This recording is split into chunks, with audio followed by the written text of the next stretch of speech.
Root canal treatment एक ऐसा तरीका इलाज है जिसमें एक एक्सपीरियंस डेंटिस्ट दांत के पल्प चैम्बर को अप्रोच करता है और इसमें से पल्प टिश्यू ख़ास इंस्ट्रूमेंट्स की मदद से निकाल देता है। ऐसा करने से दांत की ब्लड और नर्व सप्लाई रुक जाती है और इस दांत को हम मुर्दा दांत भी कह सकते हैं। अस्सलाम वालेकुम। आज रूट कैनाल ट्रीटमेंट के बारे में बात करने जा रहे हैं।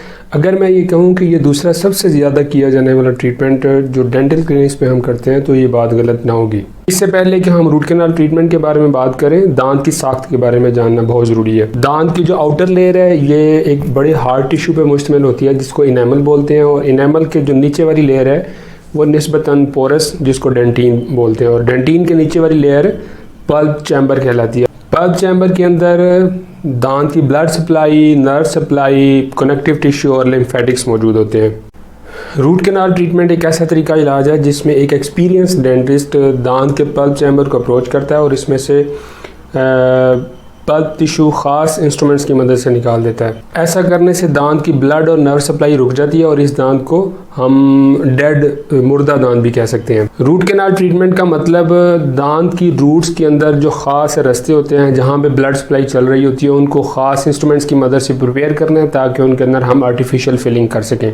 वो स्पेसिफिक इंस्ट्रूमेंट्स जिनकी मदद से डेंटिस्ट आपकी कैनाल को अप्रोच करता है और उन्हें साफ़ करके आर्टिफिशियल फिलिंग के लिए प्रिपेयर करता है, उन्हें फाइल्स कहते हैं। डेंटिस्ट डिफरेंट साइजेस की फाइल्स को एक ख़ास सीक्वेंस से यूज़ करता है और कैनाल के डायमीटर को इंक्रीज़ करता है ताकि इसके अंदर आर्टिफिशियल फिलिंग की जा सके। रूट के अंदर वो रास्ते या कैनाल्स जिनके अंदर पहले ब्लड सप्लाई चल रही थी, डॉक्टर उन रास्तों को क्लियर करके ड्राई करता है और डिसइंफेक्ट करने के बाद उन्हें एक ख़ास मेडिसिन के साथ सील कर देता है, और एट द एंड दांत के ऊपर जो कैविटी होती है उसको ख़ास मटेरियल जिसको हम सीमेंट बोलते हैं, कंपोजिट फिलिंग या मुख्तलिफ़ किस्म की मटेरियल्स अवेलेबल हैं उसके साथ उस कैविटी को बंद कर देता है।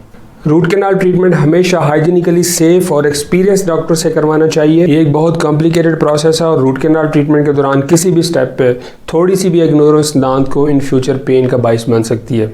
रूट कैनाल के ज़रिए हम एक ऐसे दांत को बचाने की कोशिश कर रहे हैं जिसका एक्सट्रैक्शन के अलावा कोई हल नहीं है। अब बात करते हैं कि रूट कैनाल ट्रीटमेंट पे एवरेज कॉस्ट कितनी आती है।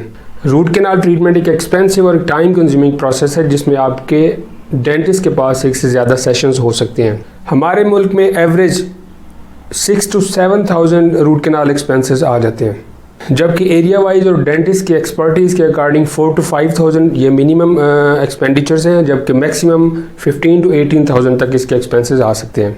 ये एक्सपेंडिचर्स दांत को ओपन करने से लेके उसकी फाइनल ऑब्चुरेशन और फाइनल फिलिंग करने तक के हैं, इसमें क्राउन की कॉस्ट शामिल नहीं है। अक्सर लोग एंडोडोंटिक ट्रीटमेंट के हवाले से रिजर्वेशंस रखते हैं कि रूट कैनाल के बाद दांत हमारा कुछ ही अरसे में टूट फूट का शिकार हो गया और ज़ाया हो गया। ये बात ज़हन-नशीन कर लें कि आप दांत को किस स्टेज पे अपने डेंटिस्ट के पास लेके जा रहे हो और आपका डेंटिस्ट किस कदर हाईली स्किल्ड प्रोफेशनल है।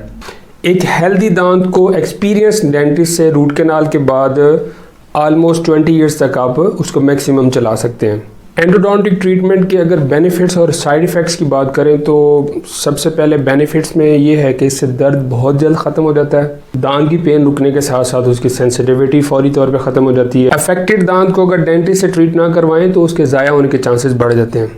ऐसा दांत जिसका एक्सट्रैक्शन के अलावा कोई हल नहीं, रूट कैनाल के जरिए हम ऐसे दांत को बचा सकते हैं। आपकी नेचुरल स्माइल मेंटेन रहती है। टूथ एक्सट्रैक्शन के बाद नेचुरल टीथ के दरमियान गैप्स आना शुरू हो जाते हैं, जबकि रूट कैनाल ट्रीटमेंट के जरिए हम इस रिस्क फैक्टर को एलिमिनेट कर सकते हैं। ये ऑलमोस्ट पेन फ्री, निस्बतन आसान और जल्द मुकम्मल होने वाली सर्जरी है।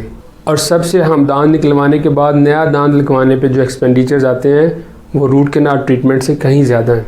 अब बात करते हैं ट्रीटमेंट के साइड इफ़ेक्ट के बारे में। रूट कैनाल ट्रीटमेंट के बाद पेशेंट को स्लाइट डिस्कम्फर्ट, हल्की फुल्की पेन और स्वेलिंग हो सकती है और विद इन 1 वीक दांत इस काबिल हो जाता है कि आप इसके साथ खाना चबा सकते हैं। चूँकि रूट कैनाल ट्रीटमेंट के बाद दांत की ब्लड सप्लाई डिस्कनेक्ट हो जाती है, इसलिए टूथ कलर चेंज होने का इशू हो सकता है। वैसे qualified dentist root canal treatment के बाद दांत के ऊपर कवर करवाने का मशवरा देते हैं जिससे ये मसला काफ़ी हद तक हल हो जाता है। रूट कैनाल ट्रीटमेंट के बाद दांत निस्बतन कमज़ोर हो जाते हैं, जबकि आर्टिफिशियल क्राउन्स दांत की लाइफ को इन्हांस करते हैं और नेचुरल एस्थेटिक्स को इम्प्रूव करने में हेल्पफुल साबित होते हैं।